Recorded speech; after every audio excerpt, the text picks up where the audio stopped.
Inconceivable community, Coach Amelia here with video 2 in the Juneteenth at Home workout series. Please take a moment and visit the warm-up video if you haven't to understand more about the purpose behind this workout and the shifts in the name of our gym and the work of our community.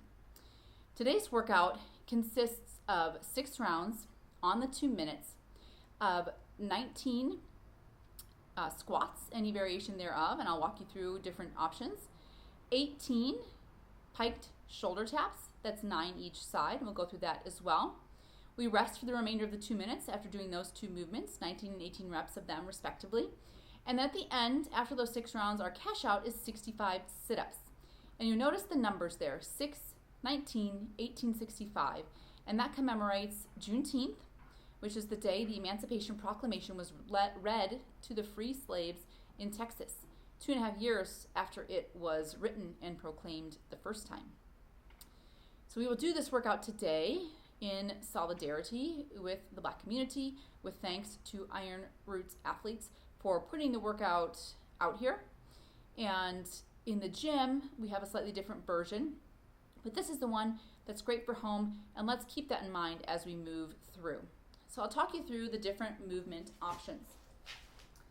So the 19, we have squats, and there are all different options for completing a squat. You could do an air squat, where you would just sit low and stand tall, and you would do 19 of those. Think about driving the knees out, keeping the chest as tall as you can, and coming to full extension at the top. So working to get that hip crease below the knees and coming all the way to full extension at the top. You could do a jumping squat. I can't demonstrate that for you, but you do the same start, squat, you would leave the ground, and then you could go right back into the next one, okay? Really accelerating and leave the ground jumping, and then land soft and go right back into the next squat. So a jumping squat would be an option. I'm going to be doing goblet squats. What that means is to have any kind of implement, and you would hold it at kind of chest height here, and we would sit low and stand tall with that added resistance of the weight. And that could be anything. If you have a dumbbell or kettlebell, go ahead and use that. If you have any object, you could just hang on to it here and do a squat holding an object for 19 reps. Number 6 rounds. We have 2 minutes to complete the round. We rest whenever time is left of those 2 minutes. The second movement is a piked shoulder tap. Okay, and so a pike position is when we would come into like a down dog type position. So getting our shoulders through and our hips high, and then we would alternate tapping. So one arm comes up and taps the opposite shoulder.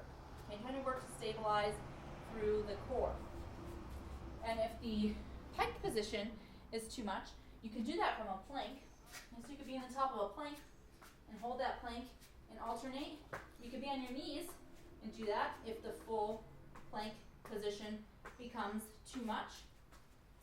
And if for any reason you have a lot of shoulder issues, you can adapt into a windmill. So standing wide at the legs, arms out, and reach 1 and 2, 3, and 4, so on, up to 18. So it's going to be 9 each side, whether you're doing the taps or whether you're doing the windmill for those. It's going to be 19 total for any of the squat movements that you're using. We're going to do that for 6 rounds. Those 2 movements every 2 minutes with whatever time is left to rest once we've completed those reps. And at the end, once those 6 rounds are done, we're going to do 65 sit-ups. And you can use an ab mat if you have it, or a towel roll behind you, or you could just go au naturel. And the sit-up, remember, is when we lie all the way back, touching the floor behind us, and sitting all the way tall, shoulders in front of the hip crease. Okay, so I'm not back here when I finish, I'm all the way forward to finish that rep for 65 reps. If that gets to be too much, or you'd like an alternative, dead bugs are always a great choice, where you'd be up on your back and you'd lower the opposite foot and arm to the ground. Okay, so that's the Juneteenth at home workout. We're going to do 6 rounds on the 2 minutes of 19 squats, and you can do an air squat, a jumping squat, a goblet squat with any kind of odd object.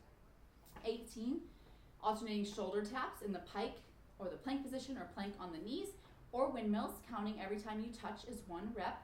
And then after those 6 rounds, we're going to do 65 sit-ups as a cash out, commemorating Juneteenth, 6, 19, 18, 65. I'll see you for the workout.